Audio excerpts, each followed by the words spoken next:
नरेंद्र मोदी जी।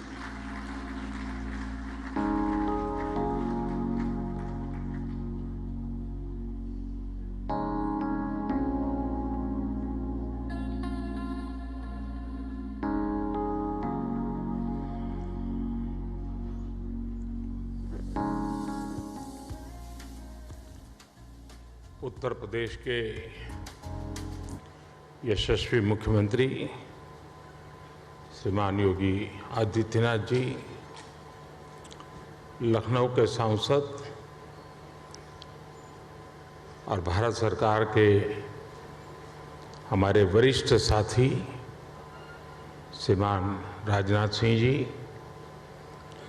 केंद्रीय मंत्रिमंडल के मेरे अन्य सहयोगीगण, यूपी के उप मुख्यमंत्री, राज्य सरकार के मंत्रीगण, विधानसभा और विधान परिषद के स्पीकर महोदय, यहाँ उपस्थित उद्योग जगत के सभी साथी, अन्य महानुभाव, देवी और सज्जनों, सबसे पहले तो मैं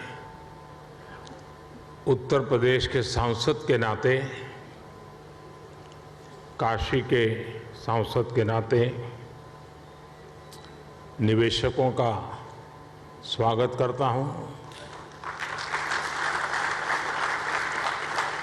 और निवेशकों का मैं इसलिए धन्यवाद करता हूं कि उन्होंने उत्तर प्रदेश की युवा शक्ति पे भरोसा किया है। उत्तर प्रदेश की युवा शक्ति में वो सामर्थ्य है कि आपके सपनों और संकल्पों को नई उड़ान, नई ऊंचाई देने का सामर्थ्य उत्तर प्रदेश के नौजवानों में है। और आप जिस संकल्प को लेकर के आए हैं, उत्तर प्रदेश के नौजवानों का परिश्रम, उनका पुरुषार्थ, उनका सामर्थ्य, उनकी समझ, उनका समर्पण आपके सभी सपने संकल्पों को सिद्ध करके रहेगा, ये मैं आपको विश्वास दिलाता हूं। काशी का सांसद हूं तो एक सांसद के नाते मैं ये लोभ छोड़ नहीं सकता हूं, मोह छोड़ नहीं सकता हूं। तो मैं इतना तो चाहूंगा कि आप लोग बहुत व्यस्त होते हैं, लेकिन कभी समय निकाल करके मेरी काशी देख के आइए। काशी बहुत बदली,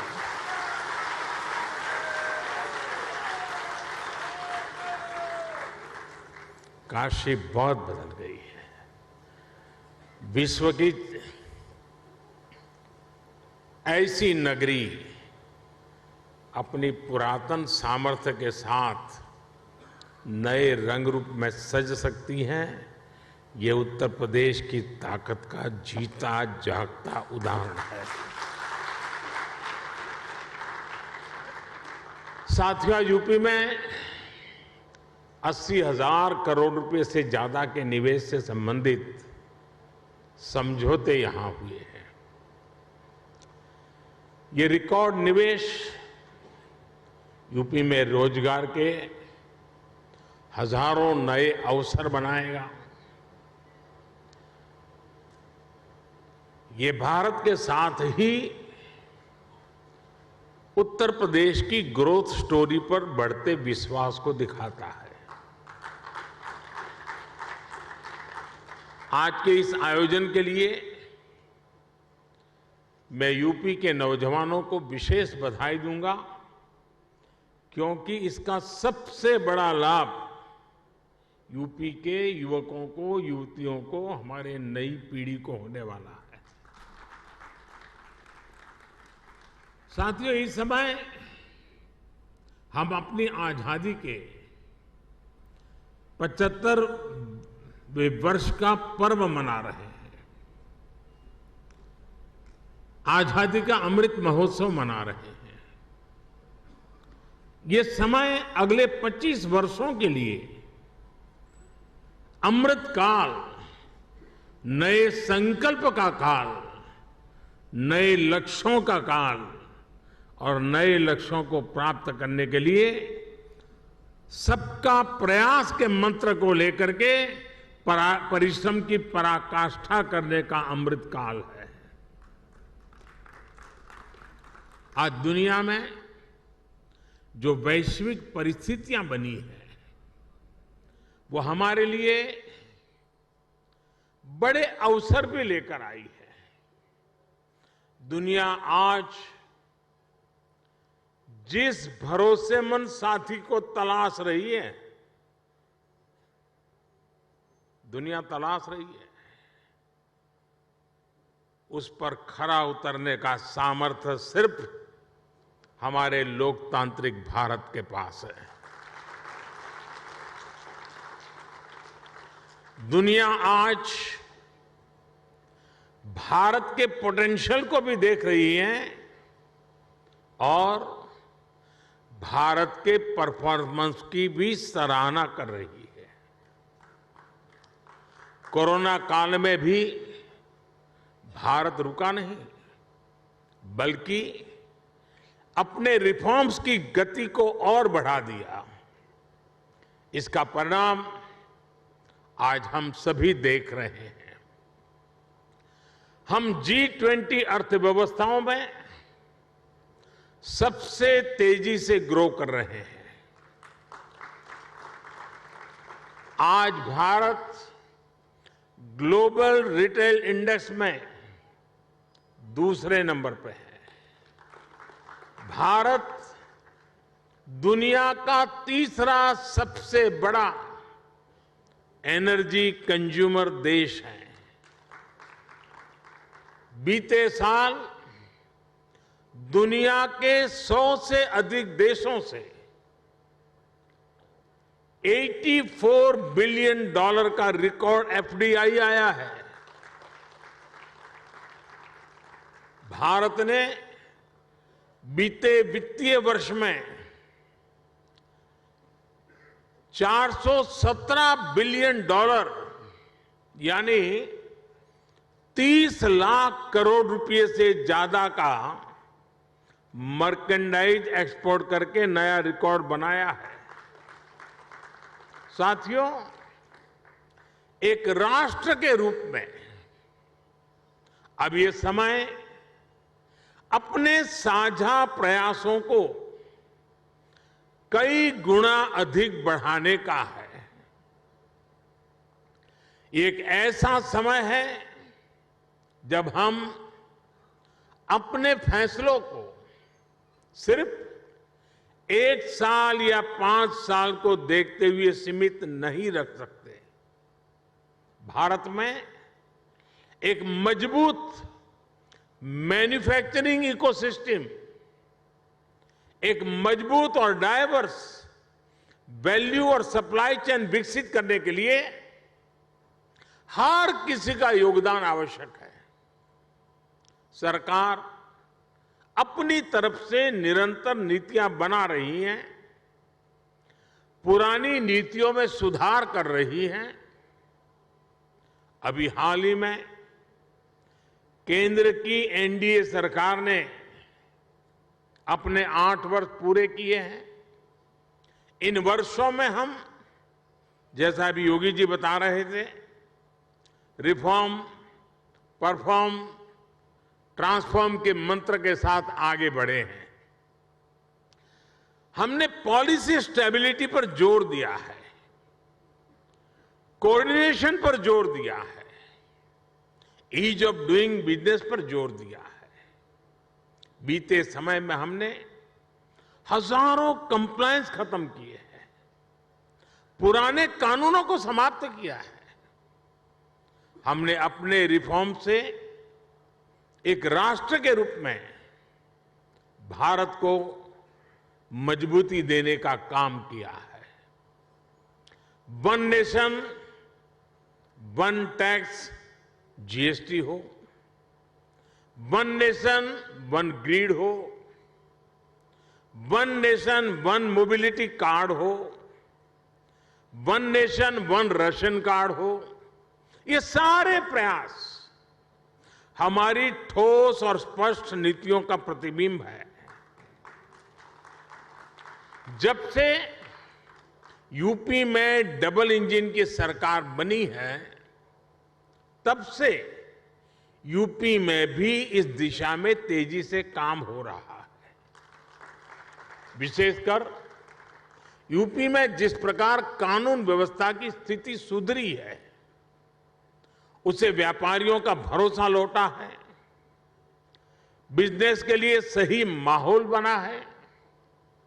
बीते वर्षों में यहां की प्रशासनिक क्षमता और गवर्नेंस में भी सुधार आया है। इसलिए आज जनता का विश्वास योगी जी की सरकार पर है और जैसे उद्योग जगत के साथी अपने अनुभव के आधार पर अभी उत्तर प्रदेश की सराहना कर रहे थे, मैं सांसद के नाते अपने अनुभव बताता हूं। कभी हमने कोई उत्तर प्रदेश के एडमिनिस्ट्रेशन से निकट से नहीं देखा था। कभी मुख्यमंत्रियों की मीटिंगों में लोग आया करते थे तो वहां के एजेंडा कुछ अलग होते थे, लेकिन एक सांसद के रूप में जब मैं यहां काम करने लगा तो मेरा विश्वास अनेक गुना बढ़ गया कि उत्तर प्रदेश का ब्यूरोक्रेसी, उत्तर प्रदेश के एडमिनिस्ट्रेशन में वो ताकत है जो देश उनके पास चाहता है। जो बात उद्योग जगत के लोग कह रहे थे, एक सांसद के नाते मैंने स्वयं ने इस सामर्थ्य को अनुभव किया है और इसलिए मैं यहां सरकार के सभी ब्यूरोक्रेट्स, सरकार के छोटे मोटे हर व्यक्ति को ये जो मिजाज उनका बना है, इसके लिए बधाई देता हूं, उनका अभिनंदन करता हूं। साथियों, आज यूपी की जनता ने 37 साल बाद किसी सरकार को फिर से सत्ता में वापस लाकर अपनी सेवा की जिम्मेदारी सौंपी है। साथियों, उत्तर प्रदेश में भारत की 5वें-6ठे हिस्से की आबादी रहती है, यानी यूपी के एक व्यक्ति की बेहतरी भारत के हर 6ठे व्यक्ति की बेहतरी होगा। मेरा विश्वास है कि यूपी ही है जो 21वीं सदी में भारत की ग्रोथ स्टोरी को मोमेंटम देगा।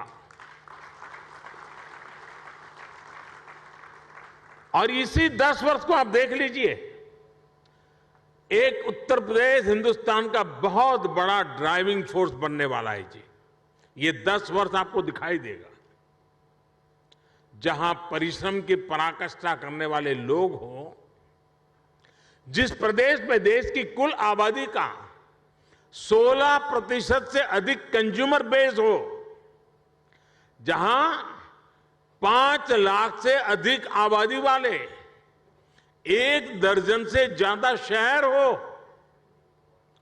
जहां हर जिले का अपना कोई न कोई खास प्रोडक्ट हो, जहां इतनी बड़ी संख्या में एमएसएमईज हो, लघु उद्योग हो, जहां अलग अलग मौसमों में अलग अलग कृषि उत्पादों, अनाज, फल, सब्जियों की बहार हो, जिस प्रदेश को गंगा, यमुना, सरयू समेत अनेक नदियों का आशीर्वाद प्राप्त हो, ऐसे यूपी को तेज विकास से भला कौन रोक सकता है। साथियों, अभी इस बजट में ही हमने गंगा के दोनों किनारों पर, भारत सरकार के बजट की बात कर रहा हूं, 5-5 किलोमीटर के दायरे में केमिकल फ्री नेचुरल फार्मिंग का कॉरिडोर बनाने की घोषणा की है। डिफेंस कॉरिडोर की चर्चा तो होती है, लेकिन इस कॉरिडोर की कोई चर्चा नहीं करता है। यूपी में गंगा 1100 किलोमीटर से ज्यादा लंबी है और यहां के 25 से 30 जिलों से होकर गुजरती है। आप कल्पना कर सकते हैं कि नेचुरल फार्मिंग की कितनी बड़ी संभावना यूपी में बनने जा रही है। यूपी सरकार ने कुछ वर्ष पहले अपनी फूड प्रोसेसिंग नीति भी घोषित की है। मैं समझता हूं कॉरपोरेट वर्ल्ड के लिए, और यहां जो उद्योग जगत के लोग हैं उनसे मैं आग्रहपूर्वक इस विषय पर कहना चाहता हूं, कॉरपोरेट वर्ल्ड के लिए इस समय एग्रीकल्चर में इन्वेस्टमेंट की एक गोल्डन अपॉर्चुनिटी है। साथियों, तेज विकास के लिए हमारी डबल इंजन की सरकार इंफ्रास्ट्रक्चर, इन्वेस्टमेंट और मैन्युफैक्चरिंग तीनों पर एक साथ काम कर रही है।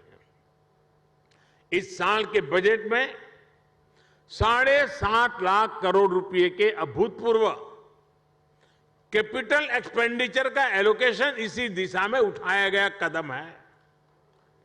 मैन्युफैक्चरिंग को बढ़ावा देने के लिए हमने पीएलआई स्कीम्स घोषित की हैं, जिनका लाभ आपको यहां यूपी में भी मिलेगा।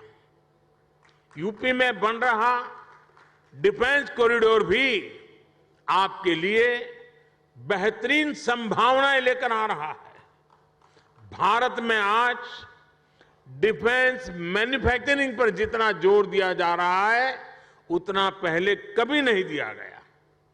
आत्मनिर्भर भारत अभियान के तहत हमने बड़ी हिम्मत के साथ फैसला किया है। हमने 300 चीजें ऐसी आइडेंटिफाई की हैं और हमने निर्णय किया है कि ये 300 चीजें अब विदेश से नहीं आएगी। यानी मिलिट्री इक्विपमेंट से जुड़ी हुई ये 300 चीजें हैं। मतलब डिफेंस के क्षेत्र में जो मैन्युफैक्चरिंग में आना चाहते हैं उनके लिए इन 300 प्रोडक्ट के लिए तो मार्केट, एश्योर्ड मार्केट अवेलेबल है। इसका भी आपको बहुत ज्यादा लाभ मिलेगा। साथियों, हम मैन्युफैक्चरिंग और ट्रांसपोर्ट जैसे पारंपरिक बिजनेस की डिमांड को पूरा करने के लिए फिजिकल इंफ्रास्ट्रक्चर को आधुनिक बना रहे हैं। यहां यूपी में भी आधुनिक पावर ग्रिड हो, गैस पाइपलाइन का नेटवर्क हो या फिर मल्टी मॉडल कनेक्टिविटी, सभी पर 21वीं सदी की आवश्यकताओं के अनुसार काम हो रहा है। आज यूपी में जितने किलोमीटर एक्सप्रेसवे पर काम हो रहा है वो अपने आप में एक रिकॉर्ड है। आधुनिक एक्सप्रेसवे का सशक्त नेटवर्क उत्तर प्रदेश के सभी इकोनॉमिक जोन्स को आपस में कनेक्ट करने वाला है। जल्द ही यूपी की पहचान आधुनिक रेलवे इंफ्रास्ट्रक्चर के संगम के रूप में भी होने वाली है। ईस्टर्न और वेस्टर्न डेडिकेटेड फ्रेट कॉरिडोर यही यूपी में आपस में एक दूसरे से जुड़ने वाले हैं। जेवर समेत यूपी के 5 इंटरनेशनल एयरपोर्ट यहां की इंटरनेशनल कनेक्टिविटी को और मजबूत करने वाले हैं। ग्रेटर नोएडा का क्षेत्र हो या फिर वाराणसी, यहां 2 multi modal logistic transport hub का निर्माण भी हो रहा है। इंडस्ट्रियल स्ट्रेटेजी के हिसाब से, लॉजिस्टिक के हिसाब से यूपी देश के सबसे आधुनिक इंफ्रास्ट्रक्चर वाले राज्यों में शामिल हो रहा है। यूपी में बढ़ती हुई ये कनेक्टिविटी और बढ़ता हुआ इन्वेस्टमेंट यूपी के युवाओं के लिए अनेक नए अवसर लेकर आ रहा है। साथियों, आधुनिक इंफ्रास्ट्रक्चर के निर्माण में गति आए, इसके लिए हमारी सरकार ने पीएम गति शक्ति नेशनल मास्टर प्लान बनाया है। ये केंद्र सरकार, राज्य सरकार, अलग अलग विभाग, अलग अलग एजेंसियां इतना ही नहीं, स्थानीय स्वराज की संस्थाओं तक को सभी को एक साथ जोड़ना, उसी प्रकार से प्राइवेट सेक्टर, बिजनेस से जुड़े संस्थानों को एक प्लेटफॉर्म पर लाने का काम ये पीएम गति शक्ति योजना के द्वारा हो रहा है। इस प्लेटफॉर्म के माध्यम से किसी भी प्रोजेक्ट से जुड़े हर स्टेक होल्डर को रियल टाइम जानकारी मिलेगी। अपने अपने हिस्से का काम उसे कब तक पूरा करना है, उसकी प्लानिंग वो समय पर कर पाएगा। बीते 8 साल में प्रोजेक्ट्स को समय पर पूरा करने का जो नया कल्चर देश में विकसित हुआ है, उनको ये नए आयाम देगा। साथियों, बीते वर्षों में भारत ने जिस तेजी से काम किया है, उसका एक उदाहरण हमारी डिजिटल क्रांति है। 2014 में हमारे देश में सिर्फ 6.5 करोड़ ब्रॉडबैंड सब्सक्राइबर थे। आज इनकी संख्या 78 करोड़ से ज्यादा हो चुकी है। 2014 में 1 GB डेटा करीब करीब 200 रुपये का पड़ता था। आज इसकी कीमत घटकर 11-12 रुपये हो गई है। भारत दुनिया के उन देशों में है जहां इतना सस्ता डेटा है। 2014 में देश में 11 लाख किलोमीटर का ऑप्टिकल फाइबर था। अब देश में बिछाए गए ऑप्टिकल फाइबर की लंबाई 28 लाख किलोमीटर के पार कर चुकी है। 2014 में देश में 100 से भी कम, यानी 100 भी नहीं, 100 से भी कम ग्राम पंचायतों में ऑप्टिकल फाइबर पहुंचा था। आज ऑप्टिकल फाइबर से जुड़ी ग्राम पंचायतों की संख्या भी 1.25 लाख को पार कर गई है।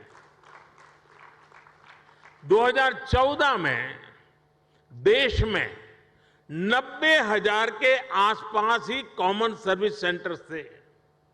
आज देश में कॉमन सर्विस सेंटर्स की संख्या भी 4 लाख से ज्यादा हो गई है। आज दुनिया के डिजिटल ट्रांजैक्शन का करीब करीब 40% भारत में हो रहा है। दुनिया का 40%। किसी भी हिंदुस्तानी को गर्व होगा। जिस भारत को लोग अनपढ़ बताते हैं, वो भारत ये कमाल कर रहा है। हमने बीते 8 वर्षों में डिजिटल क्रांति के लिए जिस फाउंडेशन को मजबूत किया, उसी का नतीजा है कि आज अलग अलग सेक्टर्स के लिए इतनी संभावनाएं बन रही है। इसका बहुत बड़ा लाभ हमारे युवाओं को मिला है।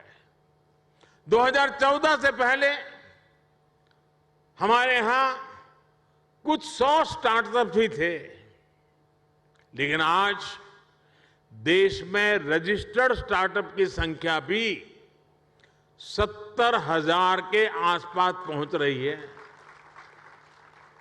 अभी हाल ही में भारत ने 100 यूनिकॉर्न का रिकॉर्ड भी बनाया है। हमारी नई इकोनॉमी की डिमांड को पूरा करने के लिए डिजिटल इंफ्रास्ट्रक्चर की मजबूती का बहुत लाभ आप लोगों को मिलने वाला है। साथियों, मैं आपको आश्वस्त करता हूं कि यूपी के विकास के लिए, आत्मनिर्भर भारत के निर्माण के लिए जिस भी सेक्टर में जो भी रिफॉर्म आवश्यक होंगे, वो रिफॉर्म निरंतर किए जाते रहेंगे। हम नीति से भी विकास के साथ हैं, निर्णयों से भी विकास के साथ है, नियत से भी विकास के साथ है और स्वभाव से भी विकास के साथ है। हम सब आपके हर प्रयास में आपके साथ होंगे और हर कदम पर आपका साथ देंगे। आप पूरे उत्साह से उत्तर प्रदेश की विकास यात्रा में शामिल हो। उत्तर प्रदेश के भविष्य का निर्माण आपके भविष्य को भी उज्जवल बनाएगा। ये विन विन सिचुएशन है। ये निवेश सभी के लिए शुभ हो, सभी को लाभ देने वाला हो। इसी कामना के साथ इति शुभम कहते हुए आप सभी को बहुत बहुत शुभकामनाएं। धन्यवाद।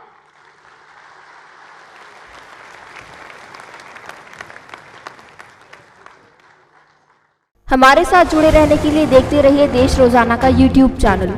सब्सक्राइब कीजिए, साथ ही देश रोजाना की खबरें सबसे पहले देखने के लिए प्रेस कीजिए बेल आइकन।